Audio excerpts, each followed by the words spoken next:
Yeah, well, we were just fishing next to a hokey boat, probably about a 60, maybe 70 metre trawler, and he just pulled his net up, so we pitched the bait in beside him, and we actually saw the fish come up beside the net, take the bait, just a little bit of a light pull, and then the fish obviously realised it had a hook in its mouth and tore out about 600-700 metres of line, and yeah, it took nearly 2 hours to get it back. Yeah, so these things are Japan. I mean, I saw them over in the market, and they were sort of selling. I think the most expensive one I saw sold, I think it was $78,000 US. So they buy these fish. They come in with these Japanese come in with wheelbarrows, and they take them away and they process them, and it's mainly sashimi for the raw fish, and they slice it up probably as thin as almost like a tobacco paper. Like it's just so thin, and they put it in these little special boxes and they sell it, and they double their money basically. It all goes into the supermarkets and that over there. We lost 2 other fish, one right at the boat after 2.5 hours. Actually, Justin and I both had the trace, and it snapped the hook, and it was a lot bigger than this one. So, yeah, it's a bit gutting, but yeah. Then we lost another one after this one. Yeah, so it's action-packed night.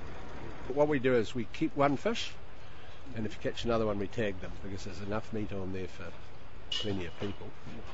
And then the Cove of Rose, it tagged one about 4 years ago, and they put down the position, GPS coordinates and that, and a year later they caught the same fish with the tag still in it, and they caught it a quarter of a mile from where they originally caught it. And there's a lot of fishermen in New Zealand, they don't agree with it, particularly the purse owners, but what they forget is, it's not our local Sea Lords boats or Tally's boats or whoever they are fishing in the 200 mile zone in New Zealand. It's what's happening offshore, and at the moment offshore off New Zealand, 200 miles offshore, I think there's the Argentinian fishing fleet there and the Spanish fleet, and they surface longliners, and I mean they're running lines with 20,000 hooks on, and they there's that much lining there that would, if they join them all together, it would